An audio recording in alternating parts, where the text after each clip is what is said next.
The Cod Wars, spanning from 1958 to 1976, were a series of confrontations between the United Kingdom and Iceland. At the heart of the conflict? Fishing rights. Iceland, heavily reliant on its fishing industry, began expanding its territorial waters beyond international norms, first to 12 nautical miles, then later to 50, and finally to 200 miles. This expansion caused tension with British trawlers, which had long fished in these rich waters. The Cod Wars weren't traditional battles. Instead, they involved naval ships from both nations protecting fishing vessels, sometimes ramming into each other. Despite the lack of actual warfare, the disputes were fierce. Iceland threatened to leave NATO during the conflicts, creating international pressure.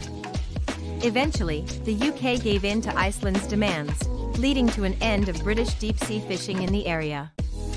The Cod Wars showed how far nations would go to protect vital resources, and shaped modern international fishing laws. In the icy waters of the North Atlantic, a bitter struggle unfolded over fish, more specifically, cod. It wasn't a war of armies or nations in ruin, but a battle that lasted nearly 2 decades, known as the Cod Wars conflict that would redefine boundaries, national sovereignty, and even change the face of international fishing rights. To understand the Cod Wars, we must first travel back to post-World War II Europe. Iceland, a small but fiercely independent nation, relied heavily on its fishing industry. In fact, 90% of Iceland's economy at the time depended on fishing. Icelandic waters teemed with cod, and these rich fishing grounds became vital, not just for Iceland's survival, but for its growth. On the other side, the United Kingdom, with its centuries-old fishing industry, saw the North Atlantic as an essential source of fish for its population. For decades, British trawlers had fished these waters, often venturing near Iceland's shores, but with fish stocks depleting and a growing economy to sustain, Iceland sought to protect its most valuable resource. The First Cod War began in 1958, when Iceland unilaterally extended its fishing zone from 4 nautical miles to 12 nautical miles, restricting foreign fishing boats from accessing Iceland's cod-rich waters. The British government rejected this extension, viewing it as a violation of international law. The result was a tense standoff at sea. With no actual military conflict, this war was fought with fishing nets, scissors, and water cannons. Icelandic Coast Guard vessels began cutting the nets of British trawlers operating in the disputed zone, and both sides engaged in dangerous games of cat and mouse in these perilous waters. Despite occasional skirmishes, diplomatic intervention from NATO and the United Nations brought an end to the first phase of the Cod Wars in 1961, but tensions remained high. Iceland was not finished. In 1972, Iceland again extended its territorial fishing zone, this time to 50 nautical miles. British trawlers continued to resist these new limits, and the stage was set for the Second Cod War. To protect its fishing fleets, Britain sent Royal Navy frigates to escort their trawlers, turning what had been a local conflict into an international crisis. Once again, Icelandic vessels responded by cutting nets and using ramming tactics against British ships.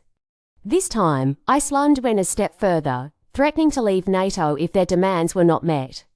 With the Cold War looming in the background, Western nations could not afford to lose Iceland's strategic location as a member of NATO. In the end, Britain was forced to concede, and Iceland's 50-mile limit was recognised.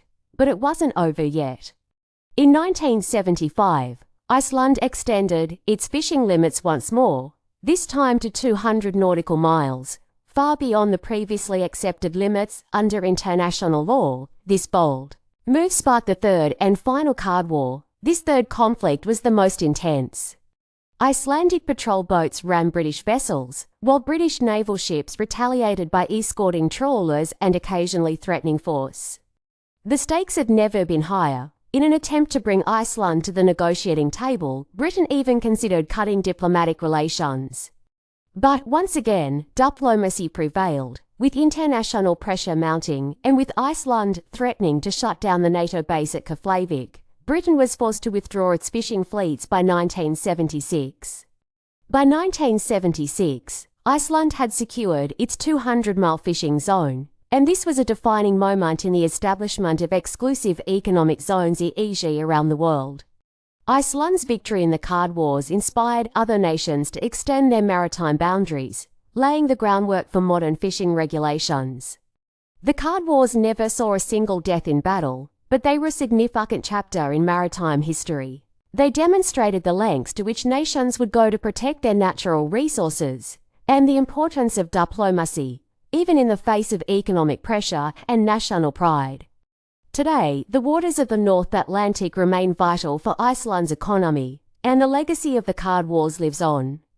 This conflict, though fought with boats and nets instead of guns and bombs, reshaped the boundaries of the seas and left an indelible mark on international maritime law.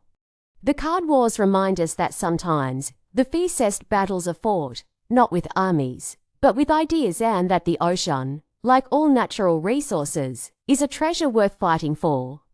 Please subscribe, hit the bell and comment.